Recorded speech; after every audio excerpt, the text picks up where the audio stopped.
These are a few things, words that often come up in these scripts. Rake, charming libertine or sexually aggressive person. Fop, foolish fashion imitator. These are all kind of archaic words now. They are no longer in use, but they were very popular in those times. They were actually the new jargons or vocabulary introduced into this place, comedy of humor. So, Rake seduces, Fop parades. So, twin comic stereotypes. Stereotypes, some example for particular, vices, not for, virtues, but somebody who stands as a symbol of some vices in an individual or in society. So, stereotypes. So every age invents its own, hero in that, sense. Middle age, if we look back at 12th or 13th century England, we could see or confront knights over there even before Chaucer, and of course during Chaucerian period. In all those stories, we see knights and knighthood. So that age gave us the knight, and romantics gave us the rebel because they rebelled against that din of the city and found resort in midst of tranquil nature. And restoration gives us the rake. So this is very typical to this particular period. So in that sense, you should remember the very concept and it as a character, who reduces, seduces and produce form another character or another manifestation of a vice in human being that parades, that exhibits, and it would become the object of entertainment on stage instead of condemned.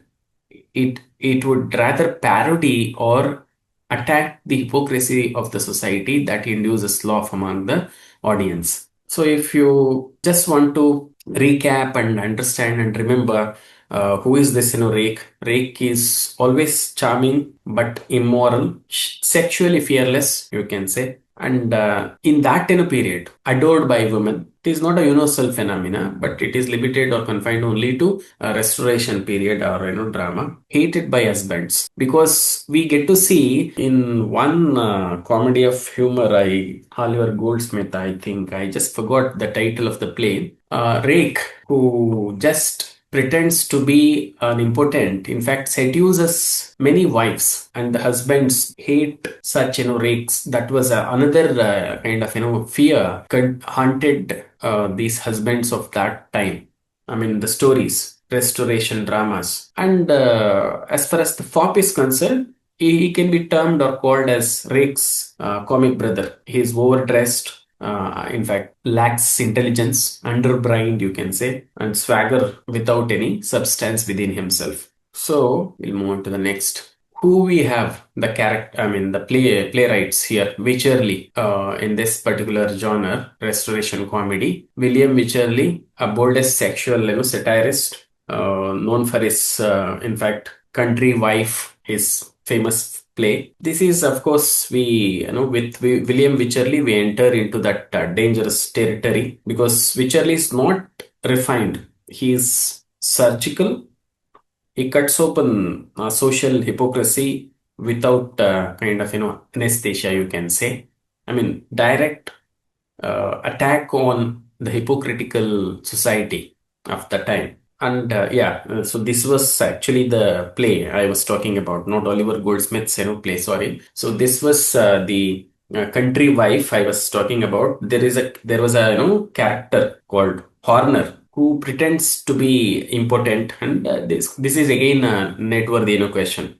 So networthy should become a very important cryptic word for these classes here onwards. Whenever I say networthy, your ears should pop up and just you should be attentive and register them in your brain. So Horner, that's his name. He pretends he's important because in the story, once the husbands think this man is homeless, they leave their wives alone with him, in fact, and that is exactly what Horner uses. So makes use of this kind of situation and exploits the trust of people. You can term this as genius or criminality. That is the question. Anyway, what do you think? If you were listening, there is a character called Horner who pretends to be an impotent, and the husbands in that story trust him and leave their wives in his care when they go out on war and other important business ventures. And this man makes use of this situation and seduces their wives. So is this genius or criminality? Obviously, Wycherley does not want the readers to admire Horner. He wants you to fear how easily trust collapses into lust or desire. I could have quoted few lines, but I just forgot to quote. There was a line: "She comes, innocent from the countryside." That's how it reads. Anyway, I'll take it up during this MCQs. So, but the key idea is city corrupts faster than marriage, redeems.